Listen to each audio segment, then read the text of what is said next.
Machintosh by W. Somerset Maugham. He splashed about for a few minutes in the sea. It was too shallow to swim in, and for fear of sharks could not go out of his depth. Then he got out and went into the bath-house for a shower. The coldness of the fresh water was grateful after the heavy stickiness of the salt Pacific, so warm, though it was only just after 7, that to bathe in it did not brace you, but rather increased your languor. And when he had dried himself, slipping into a bath-gown, he called out to the Chinese cook that he would be ready for breakfast in 5 minutes. He walked barefoot across the patch of coarse grass which Walker, the administrator, proudly thought was a lawn, to his own quarters and dressed. This did not take long, for he put on nothing but a shirt and a pair of duck trousers, and then went over to his chief's house on the other side of the compound. The two men had their meals together, but the Chinese cook told him that Walker had set out on horseback at 5 and would not be back for another hour. Machintosh had slept badly, and he looked with distaste at the paw and the eggs and bacon which were set before him. The mosquitoes had been maddening that night. They flew about the net under which he slept in such numbers that their humming, pitiless and menacing, had the effect of a note, infinitely drawn out, played on a distant organ. And whenever he dozed off, he awoke with a start and the belief that one had found his way inside his curtains. It was so hot that he laid naked. He turned from side to side, and gradually the dull roar of the breakers on the reef, so unceasing and so regular that generally did not hear it, grew distinct on his consciousness. Its rhythm hammered on his tired nerves, and he held himself with clenched hands in the effort to bear it. The thought that nothing could stop that sound, for it would continue to all eternity, was almost impossible to bear, and, as though his strength were a match for the ruthless forces of nature, he had an insane impulse to do some violent thing. He felt he must cling to his self-control, or he would go mad. And now, looking out of the window at the lagoon and the strip of foam which marked the reef, he shuddered with hatred of the brilliant scene. The cloudless sky was like an inverted ball that hemmed it in. He lit his pipe and turned over the pile of Auckland papers that had come over from Apia a few days before.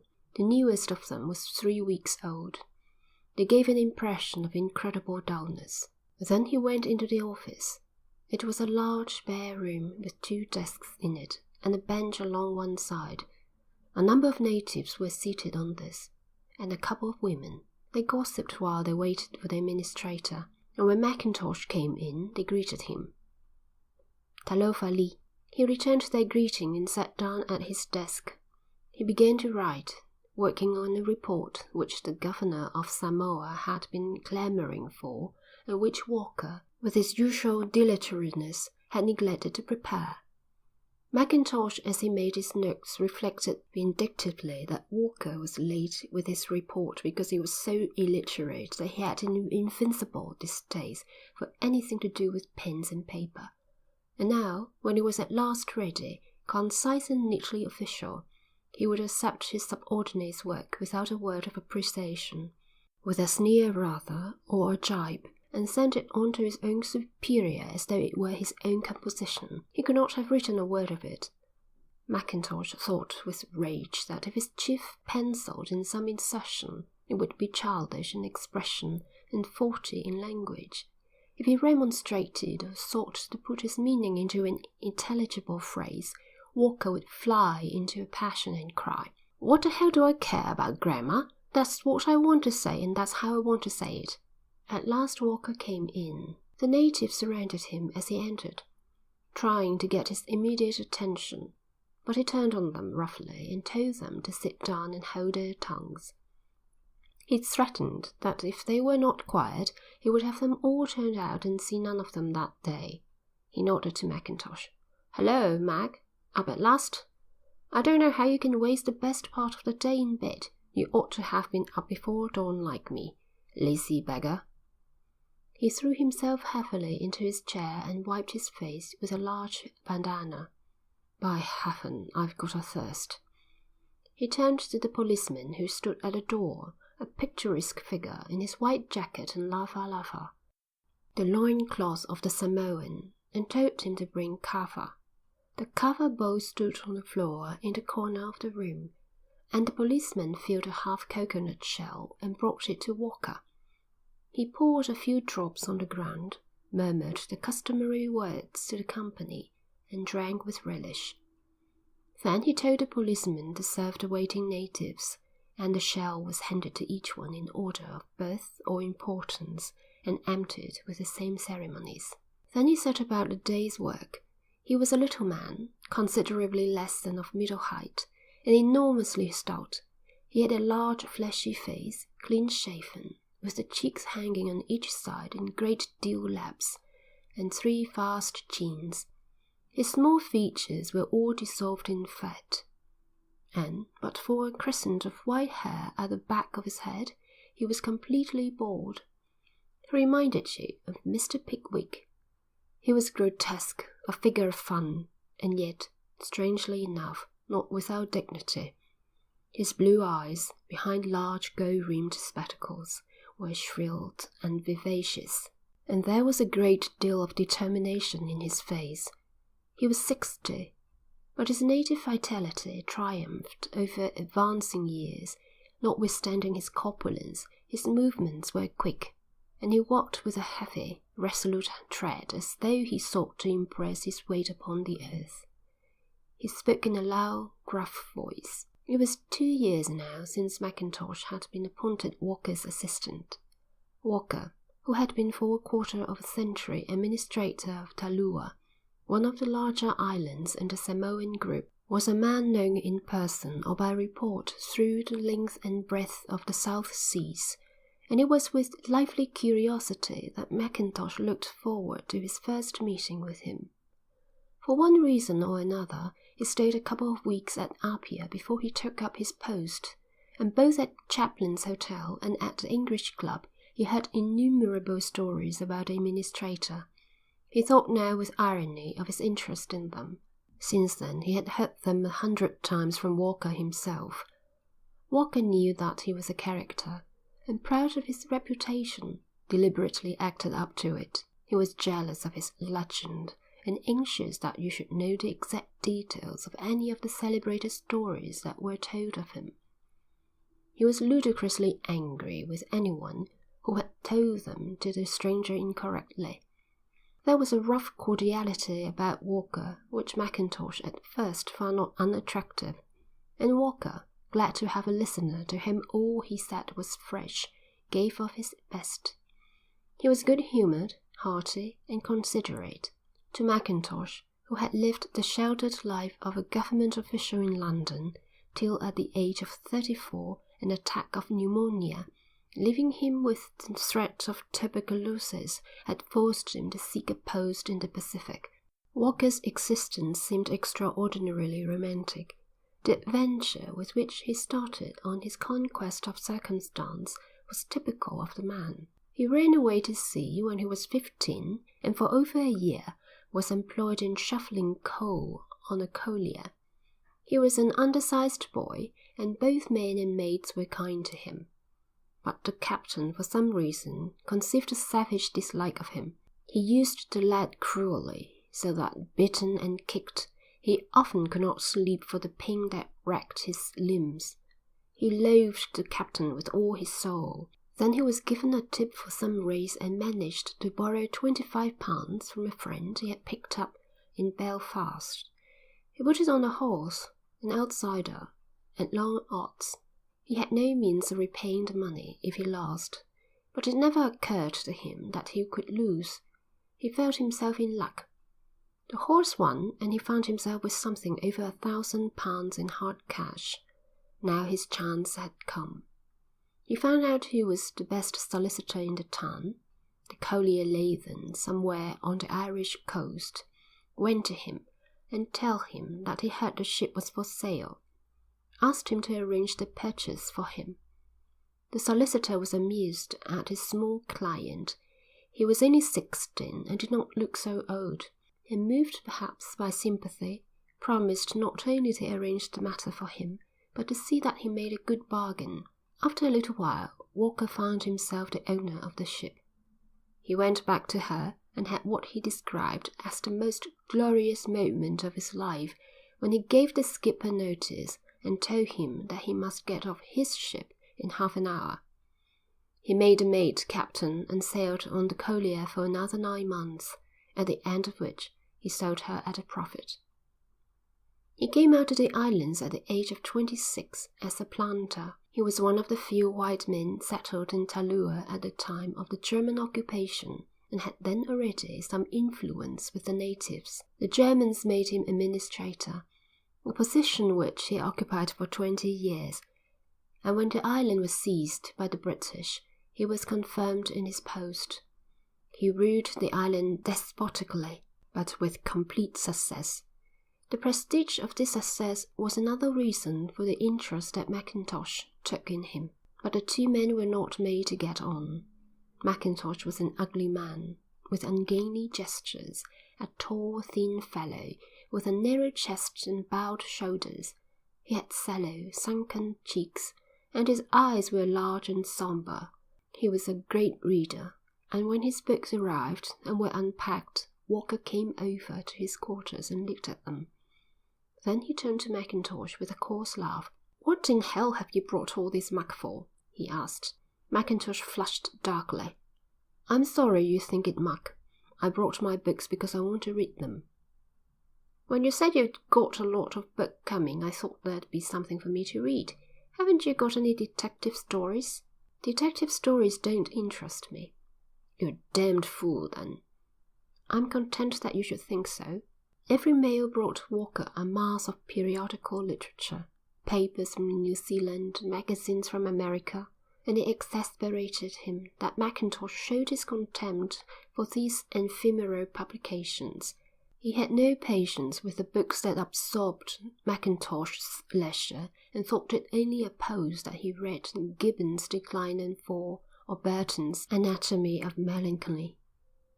And since he had never learned to put any restraint on his tongue, he expressed his opinion of his assistant freely. Mackintosh began to see the real man, and under the boisterous good humour he discerned a vulgar cunning which was hateful. He was vain and domineering, and it was strange that he had notwithstanding a shyness which made him dislike people who were not quite of his kidney. He judged others, naively, by their language, and if it was free from the oaths and the obscenity which made up the greater part of his own conversation, he looked upon them with suspicion. In the evening, the two men played piquet. He played badly, but vaingloriously, crowing over his opponent when he won, and losing his temper when he lost. On rare occasions, a couple of planters or traders would drive over to play bridge, and then Walker showed himself in what Mackintosh considered a characteristic light.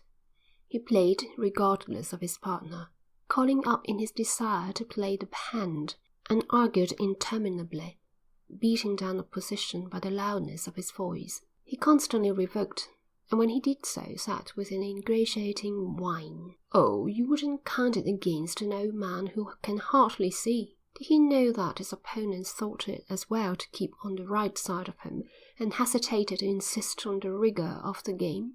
Mackintosh watched him with an icy contempt. When the game was over, while they smoked their pipes and drank whisky, they would begin telling stories. Walker told with gusto the story of his marriage. He had got so drunk at the wedding feast that the bride had fled, and he had never seen her since. He had had numberless adventures, commonplace and sordid, with the women of the island, and he described them with a pride in his own prowess which was an offence to Mackintosh's fastidious ears. He was a gross, sensual old man. He thought Mackintosh a poor fellow because he would not share his promiscuous amours and remained sober when the company was drunk. He despised him also for the orderliness with which he did his official work. Mackintosh liked to do everything just so. His desk was always tidy. His papers were always neatly docketed. He could put his hand on any document that was needed, and he had at his fingers' ends all the regulations that were required for the business of the administration. "Fudge, fudge," said Walker. "I've run this island for 20 years without red tape, and I don't want it now." "Does it make it any easier for you that when you want a letter you have to hunt half an hour for it?" answered Mackintosh. "You're nothing but a damned official, but you're not a bad fellow.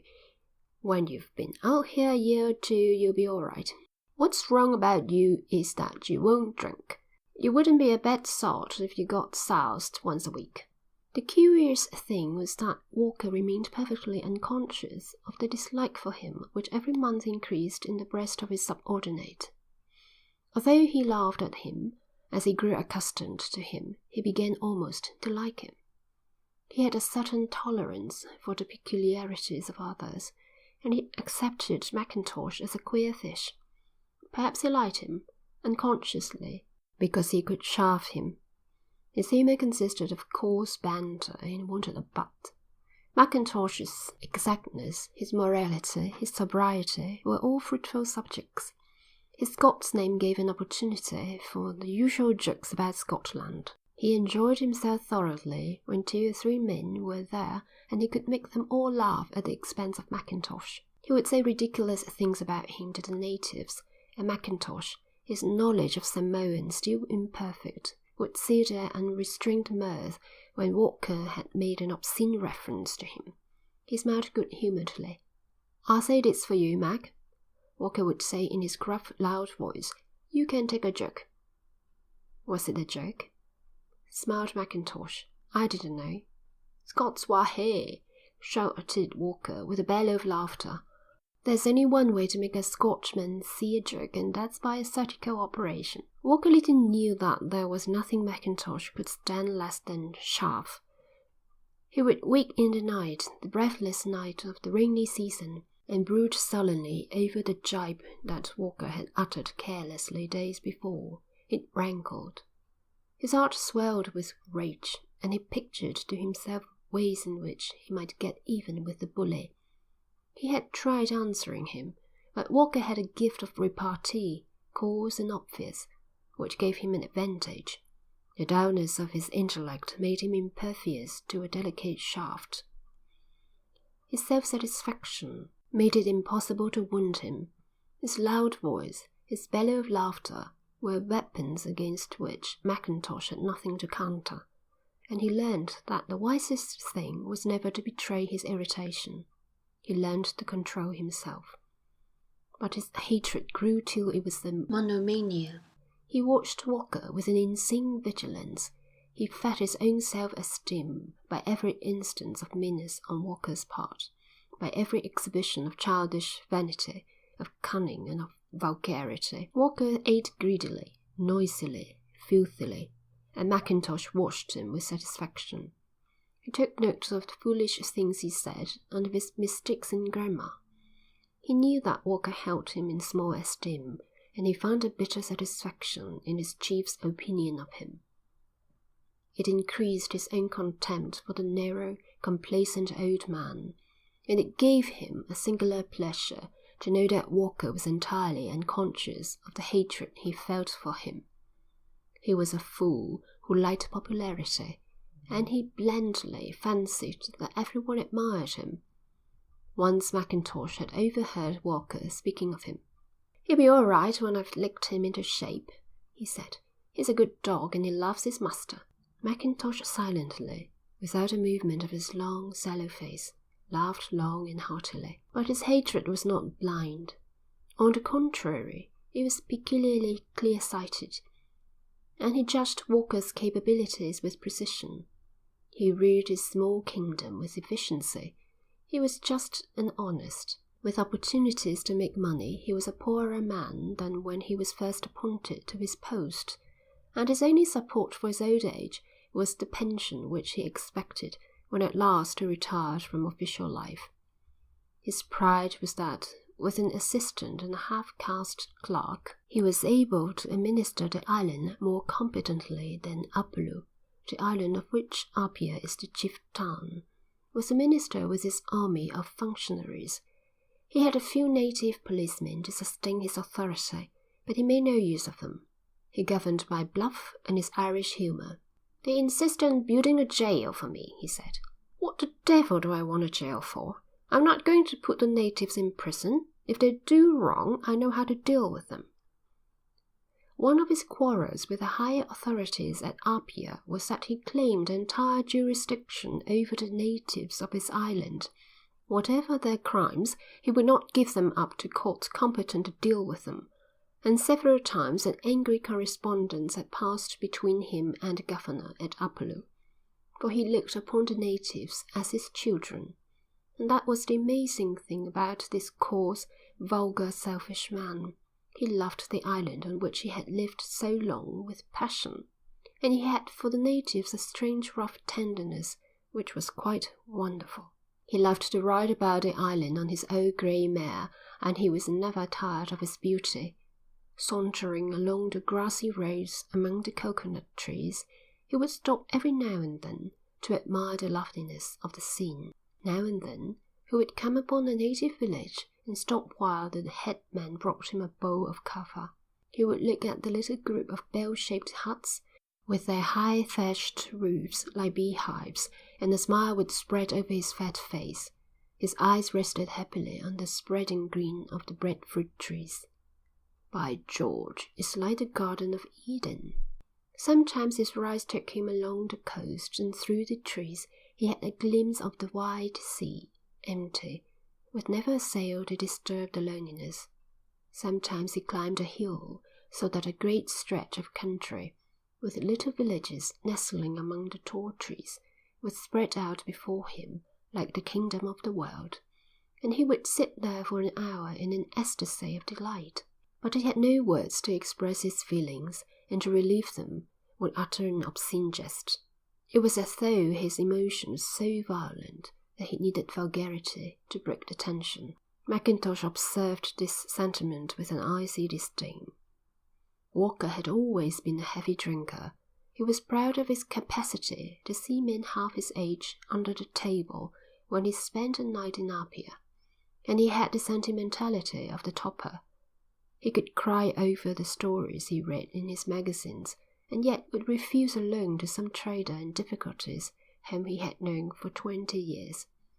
He was close with his money. Once Mackintosh said to him, "No one could accuse you of giving money away." He took it as a compliment. His enthusiasm for nature was but the drivelling sensibility of the drunkard. Nor had Mackintosh any sympathy for his chief's feelings towards the natives. He loved them because they were in his power, as a selfish man loves his dog, and his mentality was on a level with theirs. Their humour was obscene, and he was never at a loss for the lewd remark. He understood them, and they understood him. He was proud of his influence over them. He looked upon them as his children, and he mixed himself in all their affairs. But he was very jealous of his authority. If he ruled them with a rod of iron, brooking no contradiction, he would not suffer any of the white men on the island to take advantage of them. He watched the missionaries suspiciously, and if they did anything of which he disapproved, was able to make life so unendurable to them that if he could not get them removed, they were glad to go of their own accord. His power over the natives was so great that on his word they would refuse labour and food to their pastor. On the other hand, he showed the traders no favour. He took care that they should not cheat the natives. He saw that they got a fair reward for their work in their copra, and that the traders made no extravagant profit on the wares they sold them. He was merciless to a bargain that he thought unfair. Sometimes the traders would complain at Apia that they did not get fair opportunities. They suffered for it. Walker then hesitated at no calumny, at no outrageous lie to get even with them. And they found that if they wanted not only to live at peace but to exist at all, they had to accept the situation on his own terms. More than once the store of a trader obnoxious to him had been burned down, and there was only the appositeness of the event to show that the administrator had instigated it. Once a Swedish half-caste, ruined by the burning, had gone to him and roundly accused him of arson. Walker laughed in his face. You dirty dog. Your mother was a native and you try to cheat the natives. If your rotten old store is burned down, it's a judgment of Providence. That's what it is, a judgment of Providence. Get out." And as the man was hustled out by 2 native policemen, the administrator laughed fatly. A judgment of Providence. And now Mackintosh watched him enter upon the day's work.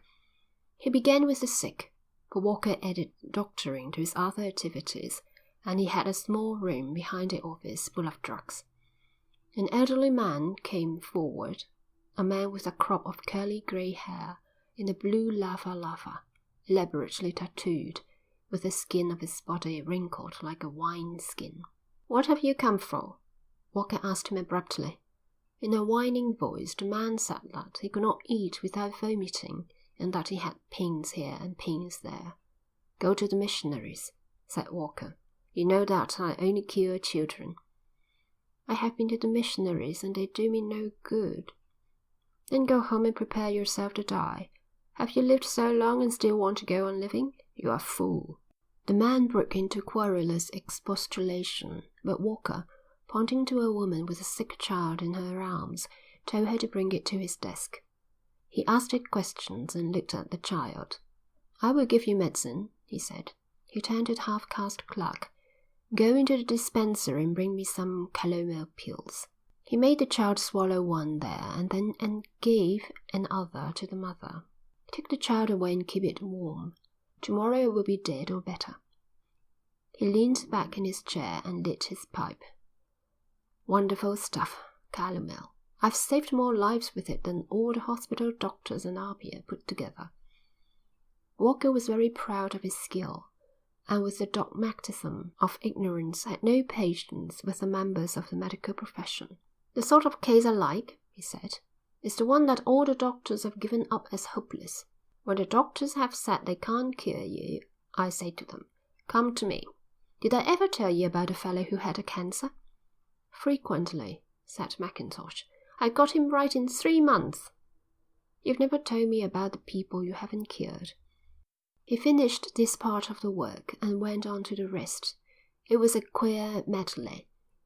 There was a woman who could not get on with her husband, and a man who complained that his wife had run away from him. "Lucky dog," said Walker. "Most men wish their wives would too." There was a long, complicated quarrel about the ownership of a few yards of land. There was a dispute about the sharing out of a catch of fish. There was a complaint against the white trader because he had given short measure. Walker listened attentively to every case, made up his mind quickly, and gave his decision.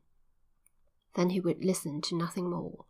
If the complainant went on, he was hustled out of the office by a policeman. Mackintosh listened to it all with sullen irritation. On the whole, perhaps, it might be admitted that rough justice was done, but it exasperated the assistant that his chief trusted his instinct rather than the evidence. He would not listen to reason. He browbeat the witnesses, and when they did not see what he wished them to, called them thieves and liars. He left to the last a group of men who were sitting in a corner of the room. He had deliberately ignored them.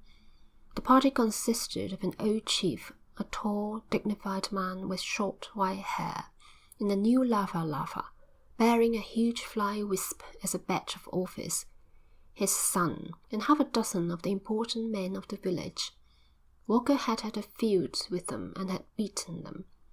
As was characteristic of him, he meant now to rub in his victory, and because he had them down to profit by their helplessness.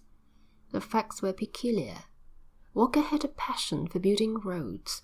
When he had come to Talua, there were but a few tracks here and there, but in course of time he had cut roads through the country, joining the villages together, and it was to this that a great part of the island's prosperity was due. Whereas in the old days it had been impossible to get the produce of the land, copra chiefly, down to the coast, where it could be put on schooners or motor launches and so taken to Apia, now transport was easy and simple. His ambition was to make a road right round the island, and a great part of it was already built. "In 2 years I shall have done it, and then I can die or they can fire me, I don't care. His roads were the joy of his heart, and he made excursions constantly to see that they were kept in order. They were simple enough, wide tracks, grass-covered, cut through the scrub or through the plantations, but trees had to be rooted out, rocks dug up or blasted, and here and there levelling had been necessary. He was proud that he had surmounted by his own skill such difficulties as they presented. He rejoiced in his disposition of them, so that they were not only convenient, but showed off the beauties of the island which he so loved. When he spoke of his roads, he was almost a poet. They meandered through those lovely scenes, and Walker had taken care that here and there they should run in a straight line, giving you a green vista through the tall trees, and here and there should turn and curve, so that the heart was rested by the diversity. It was amazing that this coarse and sensual man should exercise so subtle an ingenuity to get the effects which his fancy suggested to him. He had used in making his roads all the fantastic skill of a Japanese gardener. He received a grant from headquarters for the work, but took a curious pride in using but a small part of it, and the year before had spent only £100 of the 1,000 assigned to him. What do they want money for? He boomed. They only spend it on all kinds of muck they don't want, what the missionaries leave them, that is to say. For no particular reason, except perhaps pride in the economy of his administration, and the desire to contrast its efficiency with the wasteful methods of the authorities at Apia, he got the natives to do the work he wanted for wages that were almost nominal. It was owing to this that he had lately had difficulty with the village, whose chief men now were come to see him. The chief's son had been in Upolu for a year, and on coming back had told his people of the large sums that were paid at Apia for the public works. In long, idle talks, he had inflamed their hearts with the desire for gain. He held out to them visions of vast wealth, and they thought of the whisky they could buy. It was dear, since there was a law that it must not be sold to natives, and so it cost them double what the white man had to pay for it. They thought of the great sandalwood boxes in which they kept their treasures, and the scented soup and potted salmon, the luxuries for which the Kanaka would sell his soul, so that when the administrator sent for them and told them he wanted a road made from the village to a certain pond along the coast and offered them £20, they asked him 100. The chief's son was called Manuma. He was a tall, handsome fellow, copper-coloured, with his fussy hair dyed red with lime, a wreath of red berries round his neck, and behind his ear a flower like a scarlet flame against his brown face. The upper part of his body was naked, but to show that he was no longer a savage, since he had lived in Apia, he wore a pair of dungarees instead of a lava. He told them that if they held together, the administrator would be obliged to accept their terms. His heart was set on building the road, and when he found they would not work for less, he would give them what they asked. But they must not move. Whatever he said, they must not abate their claim. They had asked 100, and that they must keep to. When they mentioned the figure, Walker burst into a shout of his long, deep-voiced laughter. He told them not to make fools of themselves, but to set about the work at once. Because he was in a good humour that day, he promised to give them a feast when the road was finished. But when he found no attempt was made to start work, he went to the village and asked the men what silly game they were playing. Manuma had coached them well. They were quite calm. They did not attempt to argue. An argument is a passion with the Kanaka. They merely shrugged their shoulders. They would do it for £100, and if he would not give them that, they would do no work. He could please himself. They did not care. Then Walker flew into a passion. He was ugly then. His short fat neck swelled ominously. His red face grew purple. He foamed at the mouth. He set upon the natives with invective. He knew well how to wound and how to humiliate. It was terrifying. The older men grew pale and uneasy. They hesitated. If it had not been for Manuma, with his knowledge of the great world and their dread of his ridicule, they would have yielded. It was Manuma who answered Walker. "Pay us £100 and we will work." Walker, shaking his fist at him, called him every name he could think of. He riddled him with scorn. Manuma sat still and smiled. There may have been more bravado than confidence in his smile, but he had to make a good show before the others. He repeated his words. "Pay us £100 and we will work." They thought that Walker would spring on him. It would not have been the first time that he had thrashed a native with his own hands. They knew his strength, and though Walker was 3 times the age of the young man and 6 inches shorter, they did not doubt that he was more than a match for Manuma. No one had ever thought of resisting the savage onslaught of the administrator, but Walker said nothing. He chuckled. "I am not going to waste my time with a pack of fools," he said. "Talk it over again. You know what I have offered. If you do not start in a week, take care." He turned round and walked out of the chief's hut. He untied his old mare, and it was typical of the relations between him and the natives that one of the elder men hung on to the off stirrup, while Walker, from a convenient boulder, hoisted himself heavily into the saddle. That same night, when Walker, according to his habit, was strolling along the road that ran past his house, he heard something whiz past him, and with a thud strike a tree. Something had been thrown at him. He ducked instinctively, with a shout. "Who's that?" He ran towards the place from which the missile had come, and he heard the sound of a man escaping through the bush. He knew it was hopeless to pursue in the darkness, and besides he was soon out of breath. So he stopped and made his way back to the road. He looked about for what had been thrown, but could find nothing. It was quite dark. He went quickly back to the house and called Machintosh and the Chinese boy. "One of those devils has thrown something at me. Come along and let's find out what it was." He told the boy to bring a lantern, and the 3 of them made their way back to the place. They hunted about the ground, but could not find what they sought. Suddenly the boy gave a guttural cry. They turned to look. He held up the lantern, and there, sinister in the light that cut the surrounding darkness, was a long knife sticking into the trunk of a coconut tree. It had been thrown with such force that it required quite an effort to pull it out. By George! If it hadn't missed me, I'd have been in a nice state. Walker handled the knife. It was one of those knives made in imitation of the sailor knives brought to the islands 100 years before by the first white men, used to divide the coconuts in 2 so that the copra might be dried. It was a murderous weapon, and the blade, 12 inches long, was very sharp. Walker chuckled softly.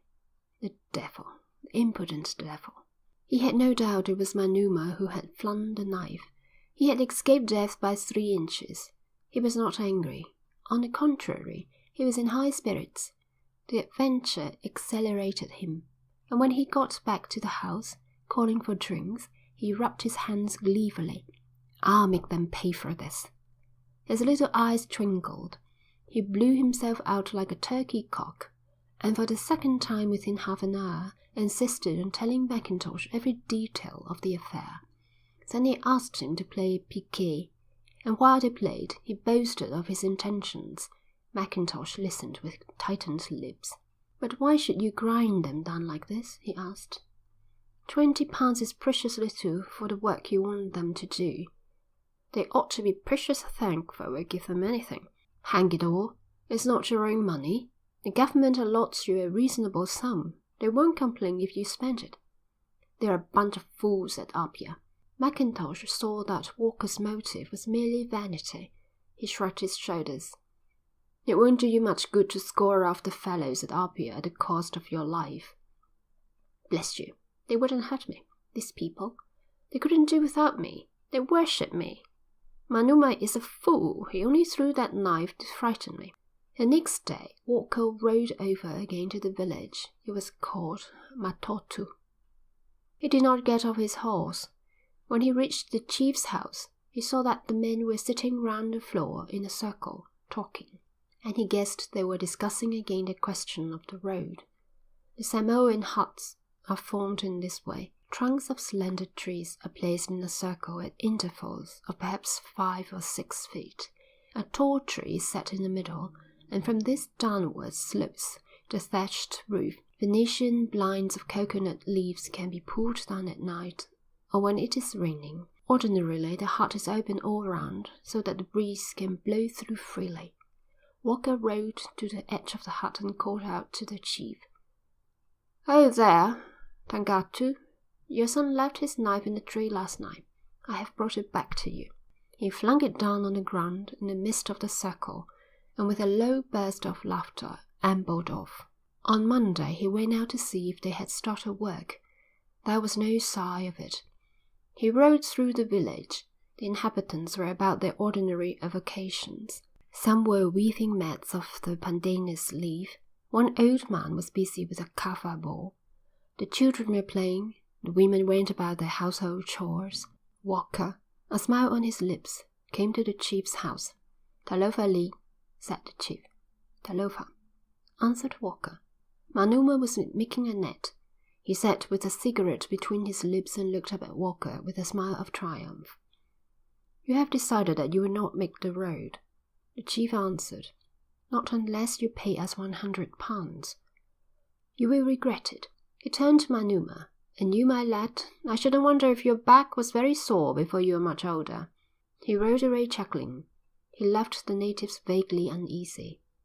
They feared the fat, sinful old man, and neither the missionaries' abuse of him nor the scorn which Manuma had learned in Apia made them forget that he had a devilish cunning, and that no man had ever braved him without in the long run suffering for it. They found out within 24 hours what scheme he had devised. It was characteristic. But next morning a great band of men, women and children came into the village, and the chief men said that they had made a bargain with Walker to build the road. He had offered them £20, and they had accepted. Now the cunning lay in this, that the Polynesians have rules of hospitality which have all the force of laws. An etiquette of absolute rigidity made it necessary for the people of the village not only to give lodging to the strangers, but to provide them with food and drink as long as they wished to stay. The inhabitants of Matotu were outwitted. Every morning the workers went out in a joyous band, cut down trees, blasted rocks, levelled here and there, and then in the evening tramped back again, and ate and drank, ate heartily, danced, sang hymns, and enjoyed life. For them it was a picnic. But soon their hosts began to wear long faces. The strangers had enormous appetites, and the plantains and the breadfruit vanished before their rapacity. The alligator pear trees, whose fruit scent of Apia might sell for good money, were stripped bare. Ruin stared them in the face. And then they found that the strangers were working very slowly. Had they received a hint from Walker that they might take their time? At this rate, by the time the road was finished, there would not be a scrap of food in the village. And worse than this, they were a laughing stock. When one or other of them went to some distant hamlet on an errand, he found that the story had got there before him, and he was met with derisive laughter. There is nothing the Kanaka can endure less than ridicule. It was not long before much angry talk passed among the sufferers. Manuma was no longer a hero. He had to put up with a good deal of plain speaking, and one day what Walker had suggested came to pass.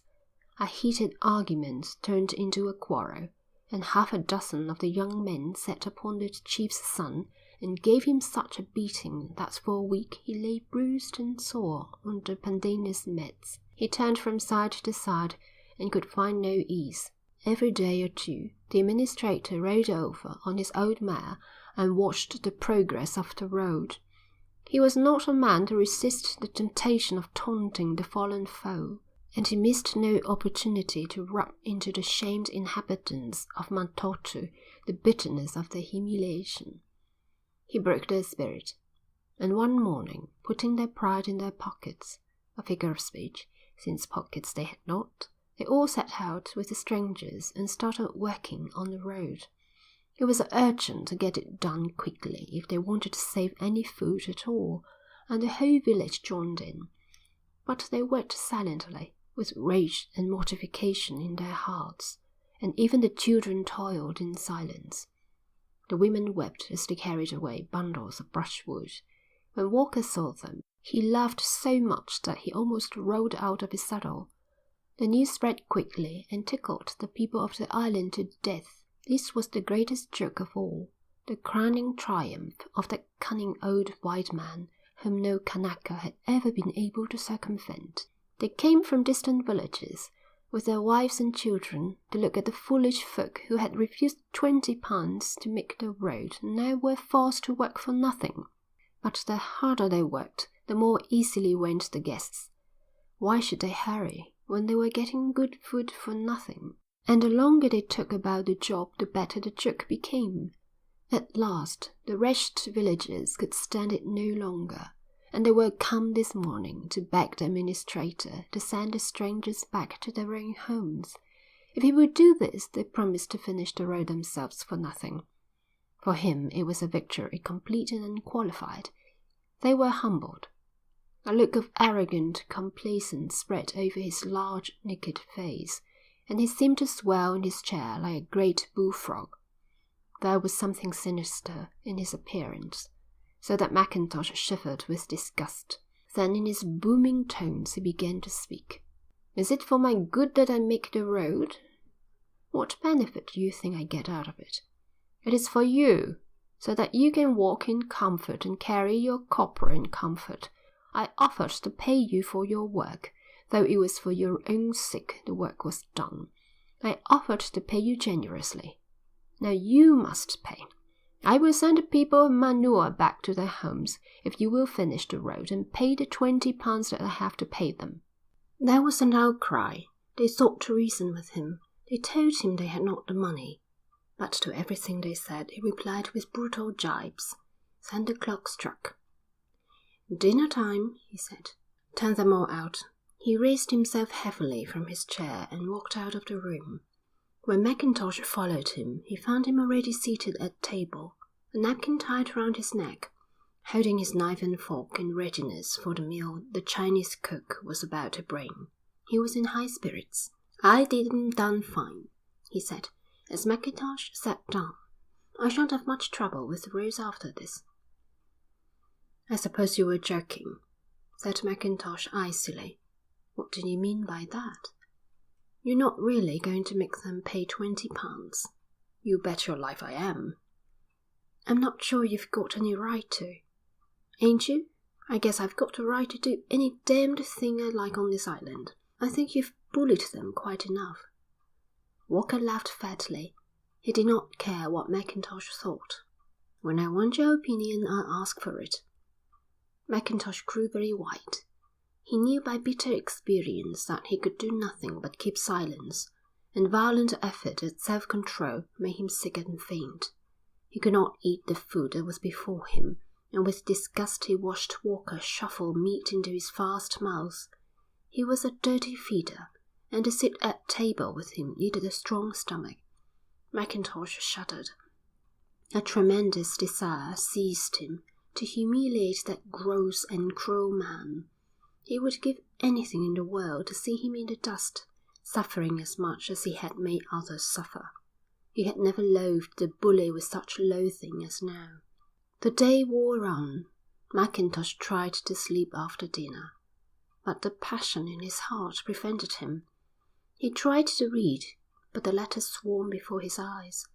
The sun beat down pitilessly, and he longed for rain, but he knew that rain would bring no coolness. It would only make it hotter and more steamy. He was a native of Aberdeen, and his heart yearned suddenly for the icy winds that whistled through the granite streets of that city. Here he was a prisoner, imprisoned not only by that placid sea, but by his hatred for that horrible old man. He pressed his hands to his aching head. He would like to kill him, but he pulled himself together. He must do something to distract his mind, and since he could not read, He thought he would set his private papers in order. It was a job which he had long meant to do and which he had constantly put off. He unlocked the drawer of his desk and took out a handful of letters.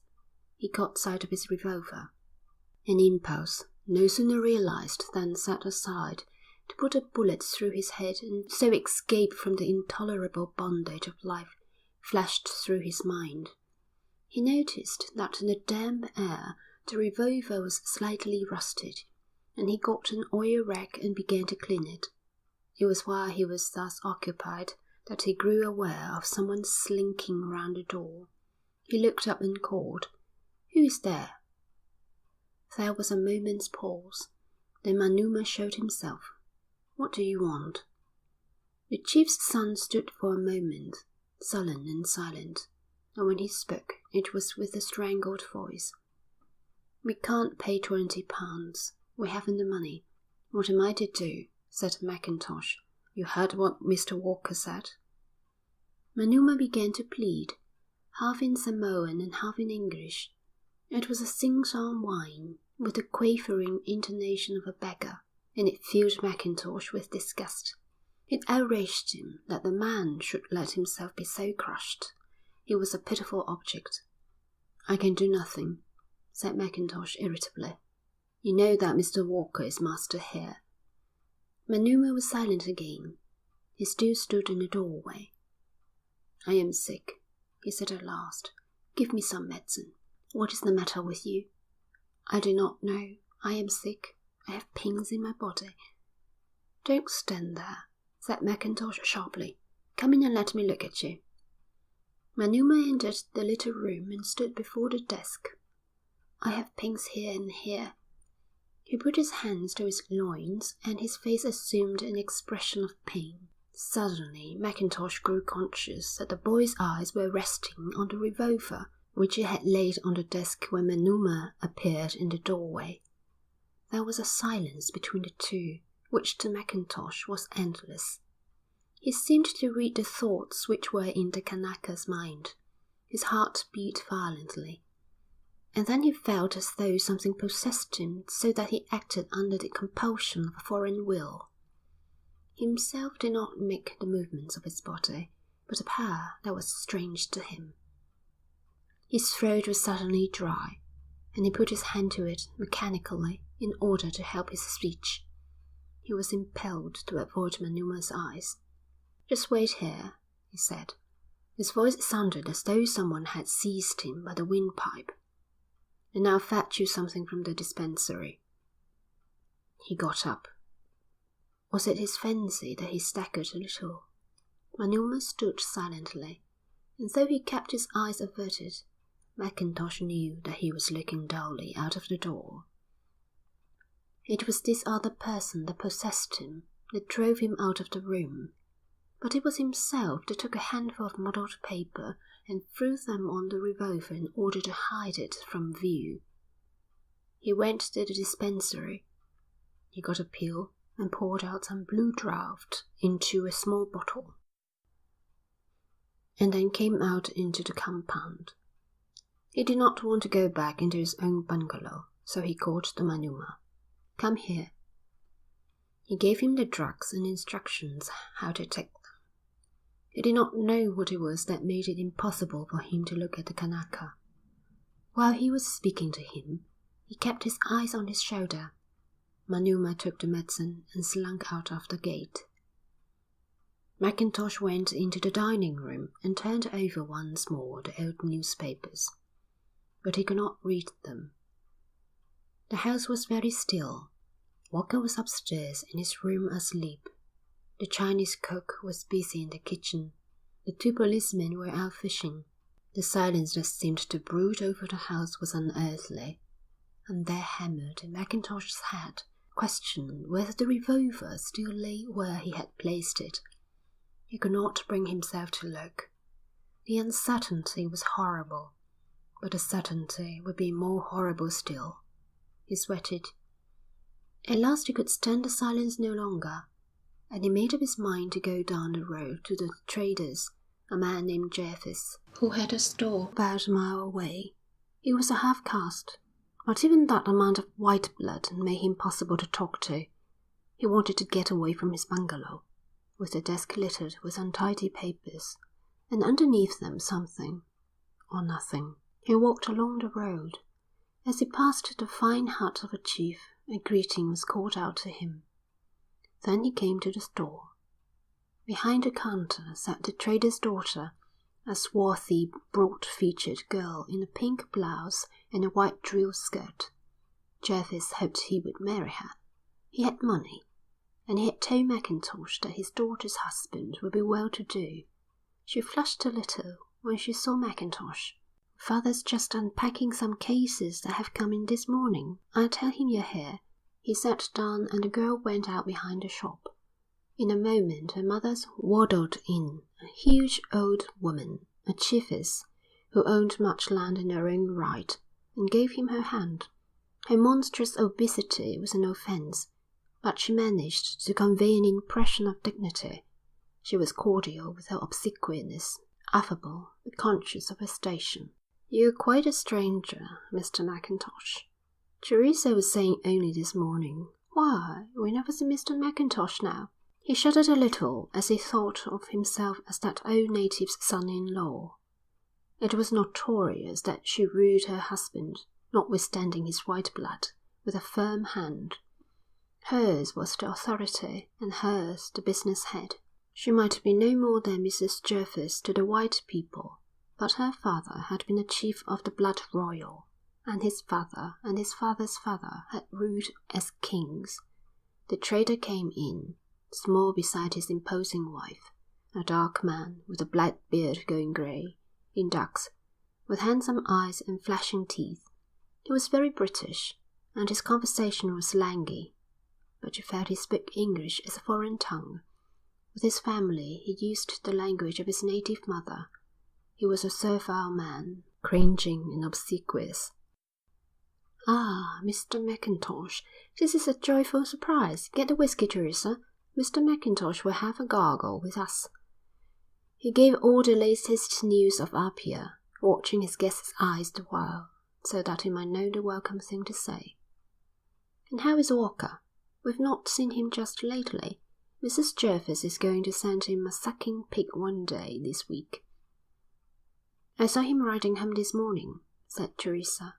"Here's how," said Jervis, holding up his whisky. Mackintosh drank.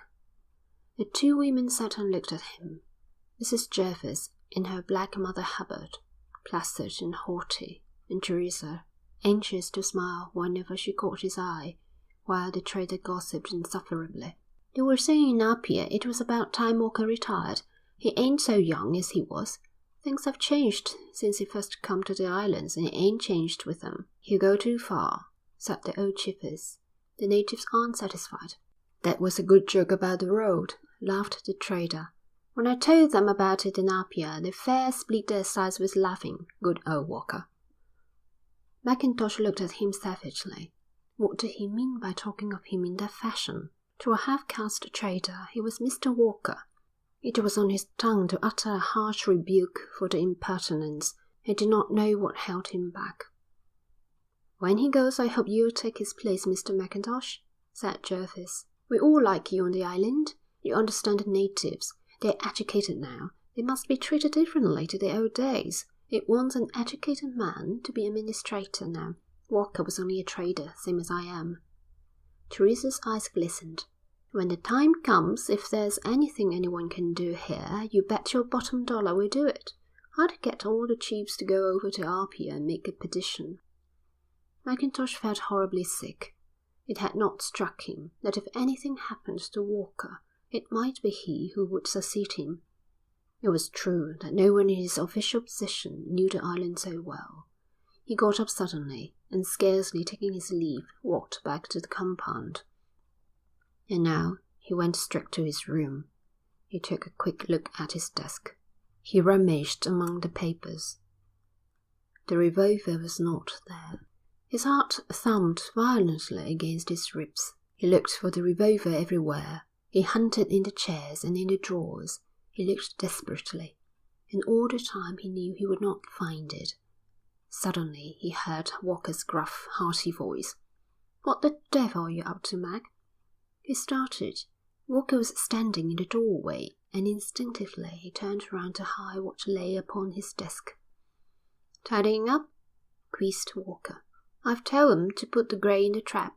I'm going down to Tafoni to bathe. You'd better come along. All right, said Mackintosh. So long as he was with Walker, nothing could happen. The place they were bound for was about 3 miles away, and there was a freshwater pool, separated by a thin barrier of rock from the sea, which the administrator had blasted out for the natives to bathe in. He had done this at spots round the island, wherever there was a spring, and the fresh water, compared with the sticky warmth of the sea, was cool and invigorating. They drove along the silent grassy road, splashing now and then through fords, where the sea had forced its way in, past a couple of native villages, the bell-shaped huts spaced out roomily, and the white chapel in the middle, and at the third village they got out of the trap, tied up the horse, and walked down to the pool. They were accompanied by 4 or 5 girls and a dozen children. Soon they were all splashing about, shouting and laughing, while Walker, in a lava, swam to and fro like an unwieldy porpoise. He made lewd jokes with the girls, and they amused themselves by diving under him and wriggling away when he tried to catch them. When he was tired, he lay down on a rock, while the girls and children surrounded him. It was a happy family, and the old man, huge, with his crescent of white hair and his shining bald crown, looked like some old sea god. Once Mackintosh caught a queer, soft look in his eyes. "They're dear children," he said. "They look upon me as their father." And then, without a pause, he turned to one of the girls and made an obscene remark which sent them all into fits of laughter. Mackintosh started to dress. With his thin legs and thin arms he made a grotesque figure, a sinister Don Quixote, and Walker began to make coarse jokes about him. They were acknowledged with little smothered laughs. Mackintosh struggled with his shirt. He knew he looked absurd, but he hated being laughed at. He stood silent and glowering. "If you want to get back in time for dinner, you ought to come soon." "You're not a bad fellow, Mac, only you're a fool. When you're doing one thing you always want to do another. That's not the way to live." But all the same he raised himself slowly to his feet and began to put on his clothes. They sauntered back to the village, drank a bowl of kava with the chief, and then, after a joyful farewell from all the lazy villagers, drove home. After dinner, according to his habit, Walker, lighting his cigar, prepared to go for a stroll. Mackintosh was suddenly seized with fear. "Don't you think it's rather unwise to go out at night by yourself just now?" Walker stared at him with his round blue eyes. "What the devil do you mean?" "Remember the knife the other night? You've got those fellows' backs up." "Pooh! They wouldn't dare." "Someone dared before." "That was only a bluff. They wouldn't hurt me. They look upon me as a father. They know that whatever I do is for their own good." Mackintosh watched him with contempt in his heart. The man's self-complacency outraged him, and yet something, he knew not what, made him insist. "Remember what happened this morning. It wouldn't hurt you to stay at home just tonight. I'll play piquet with you. I'll play piquet with you when I come back. The Kanaka isn't born yet who can make me alter my plans. You'd better let me come with you." "You stay where you are." Mackintosh shrugged his shoulders. He had given the men full warning. If he did not heed it, that was his own lookout. Walker put on his hat and went out. Mackintosh began to read. But then he thought of something. Perhaps it would be as well to have his own whereabouts quite clear. He crossed over to the kitchen and, inventing some pretext, talked for a few minutes with the cook. Then he got out the gramophone and put a record on it. But while it ground out its melancholy tune, some comic song of a London music hall, his ear was strained for a sound away there in the night. At his elbow, the record reeled out its loudness. The words were raucous, but notwithstanding, he seemed to be surrounded by an unearthly silence. He heard the dull roar of the breakers against the reef. He heard the breeze sigh far up in the leaves of the coconut trees, How long would it be? It was awful. He heard a hoarse laugh. Wonders will never cease. It's not often you play yourself a tune, Mac. Walker stood at the window, red-faced, bluff and jovial. Well, you see I'm alive and kicking. What were you playing for? Walker came in. Nerves a bit dicky, eh? Playing a tune to keep your pecker up? I was playing your requiem. What the devil's that? Half a bitter and a pint of stout. Rattling good song, too. I don't mind how often I hear it. Now I'm ready to take your money off you at piquet.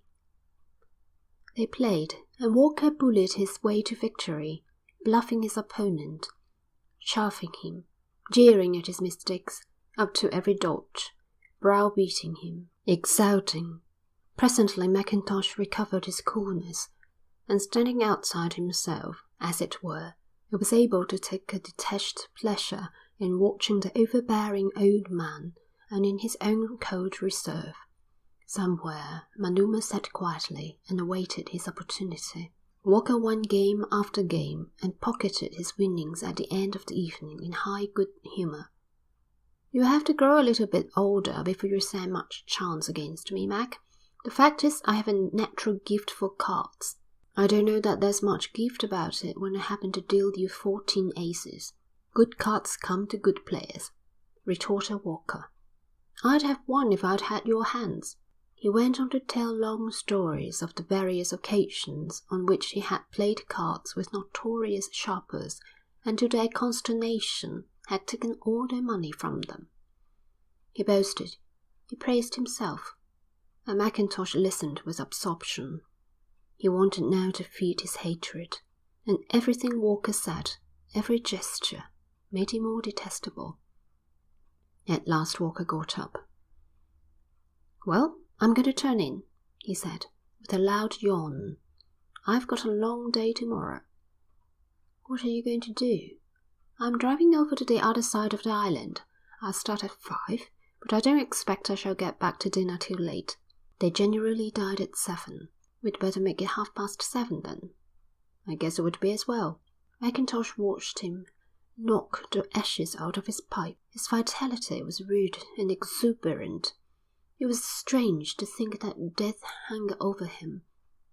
A faint smile flickered in Mackintosh's cold, gloomy eyes. Would you like me to come with you? What in God's name should I want that for? I'm using the mare, and she'll have enough to do to carry me. She don't want to drag you over 30 miles of road. Perhaps you don't quite realize what the feeling is at Mantotu. I think it would be safer if I came with you. Walker burst into contemptuous laughter. You'd be a fine lot of use in a scrap. I'm not a great hand at getting the wind up. Now the smile passed from Mackintosh's eyes to his lips. It distorted them painfully. Quem Deus vult perdere prius dementet. What the hell is that? Said Walker. Latin, answered Mackintosh as he went out. And now he chuckled. His mood had changed. He had done all he could, and the matter was in the hands of fate. He slept more soundly than he had done for weeks. When he awoke next morning, he went out. After a good night, he found a pleasant exhilaration in the freshness of the early air. The sea was a more vivid blue, the sky more brilliant than on most days. The trade wind was fresh, and there was a ripple on the lagoon as the breeze brushed over it like velvet brushed the wrong way. He felt himself stronger and younger. He entered upon the day's work with zest. After luncheon he slept again, and as evening drew on he had the bay settled and sauntered through the bush. He seemed to see it all with new eyes. He felt more normal. The extraordinary thing was that he was able to put Walker out of his mind altogether. As far as he was concerned, he might never have existed. He returned late, hot after his ride, and bathed again. Then he sat on the veranda, smoking his pipe, and looked at the day declining over the lagoon. In the sunset the lagoon, rosy and purple and green, was very beautiful. He felt at peace with the world and with himself. When the cook came out to say that dinner was ready and to ask whether he should wait, Mackintosh smiled at him with friendly eyes.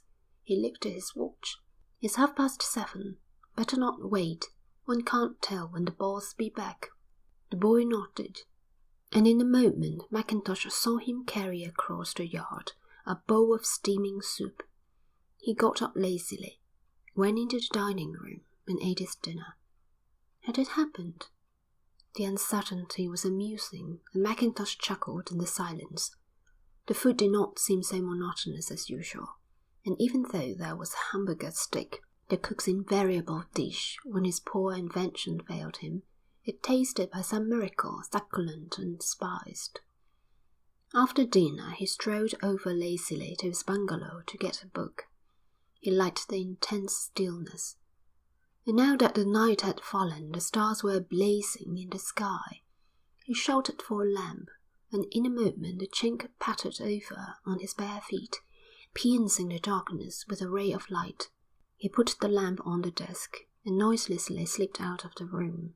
Mackintosh stood rooted to the floor, for there, half hidden by untidy papers, was his revolver. His heart throbbed painfully, and he broke into a sweat. It was done then. He took up the revolver with a shaking hand. 4 of the chambers were empty. He paused a moment and looked suspiciously out into the night, but there was no one there. He quickly slipped 4 cartridges into the empty chambers and locked the revolver in his drawer. He sat down to wait.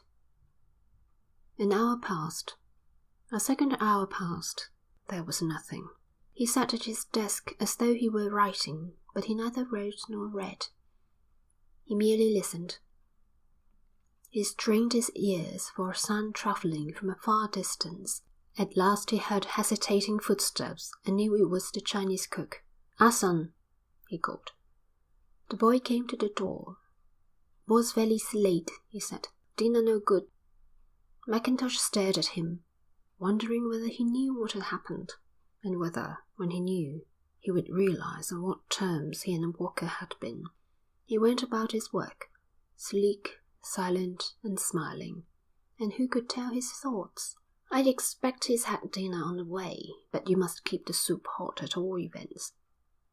The words were hardly out of his mouth when the silence was suddenly broken into by confusion, cries, and the rapid patter of naked feet.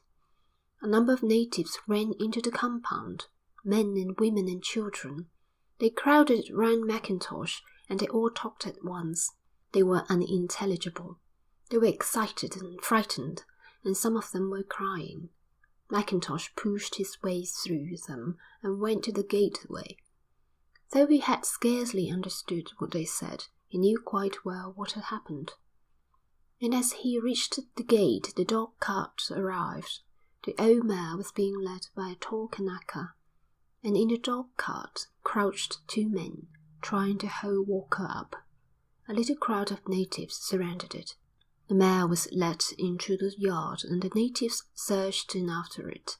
Mackintosh shouted to them to stand back, and the 2 policemen, sprang suddenly from God knows where, pushed them violently aside. By now he had managed to understand that some lads who had been fishing, on their way back to the village, had come across the cart on the home side of the ford. The mare was nuzzling about the herbage, and in the darkness they could see the great white bulk of the old man sunk between the seat and the dashboard. At first they thought he was drunk, and they peered in, grinning, but then they heard him groan, and guessed that something was amiss. They ran to the village and called for help. It was when they returned, accompanied by 100 people, that they discovered Walker had been shot. With a sudden thrill of horror, Mackintosh asked himself whether he was already dead. The first thing at all events was to get him out of the cart, and that, owing to Walker's corpulence, was a difficult job. It took 4 strong men to lift him. They jolted him, and he uttered a dull groan. He was still alive. At last they carried him into the house, up the stairs, and placed him on his bed. Then Mackintosh was able to see him. For in the yard, lit only by half a dozen hurricane lamps, everything had been obscured. Walker's white ducks were stained with blood, and the men who had carried him wiped their hands, red and sticky, on their lavas. Mackintosh held up the lamp. He had not expected the old man to be so pale. His eyes were closed. He was breathing still. His pulse could be just felt, but it was obvious that he was dying. Mackintosh had not bargained for the shock of horror that convulsed him.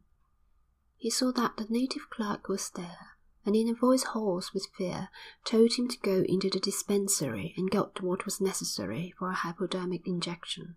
One of the policemen had brought up the whisky, and Mackintosh forced a little into the old man's mouth.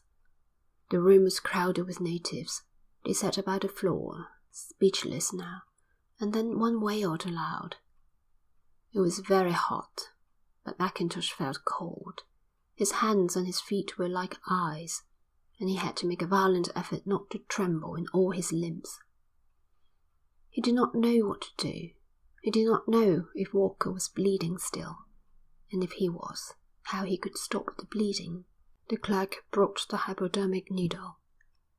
"You give it to him," said Mackintosh. "You're more used to that sort of thing than I am." His head ached horribly. It felt as though all sorts of little savage things were beating inside it, trying to get out. They watched for the effect of the injection. Presently Walker opened his eyes slowly. He did not seem to know where he was. "Keep quiet," said Mackintosh. "You're at home. You're quite safe." Walker's lips outlined a shadowy smile. "They've got me," he whispered. "I'll get Jervis to send his motorboat to Apia at once. We'll get a doctor out by tomorrow afternoon." There was a long pause before the old man answered. "I shall be dead by then." A ghastly expression passed over Mackintosh's pale face. He forced himself to laugh. "What rot! You keep quiet and you'll be as right as rain." "Give me a drink," said Walker. "A stiff one." With shaking hands Mackintosh poured out whiskey and water, half and half, and held a glass while Walker drank greedily. It seemed to restore him. He gave a long sigh, and a little colour came into his great fleshy face. Mackintosh felt extraordinarily helpless. He stood and stared at the old man. "If you tell me what to do, I'll do it," he said. "There's nothing to do. Just leave me alone. I'm done for." He looked dreadfully pitiful as he lay on the great bed, a huge, bloated old man, but so wan, so weak. It was heart-rending. As he rested, his mind seemed to grow clearer. "You were right, Mac," he said presently. "You warned me. I wish to God I'd come with you." "You're a good chap, Mac, only you don't drink." There was another long silence, and it was clear that Walker was sinking.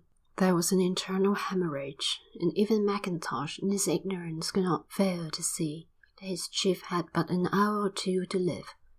He stood by the side of the bed stock still. For half an hour perhaps Walker lay with his eyes closed. Then he opened them. "They'll give you my job," he said, slowly. "Last time I was in Apia I told them you were all right. Finish my road. I want to think that'll be done. All round the island. I don't want your job. You get all right." Walker shook his head wearily. "I've had my day. Treat them fairly. That's the great thing. They're children. You must always remember that. You must be firm with them. But you must be kind. And you must be just. I've never made a bob out of them. I haven't saved £100 in 20 years. The road's the great thing. Get the road finished." Something very like a sob was wrung from Mackintosh. "You're a good fellow, Mac. I always liked you." He closed his eyes, and Mackintosh thought that he would never open them again.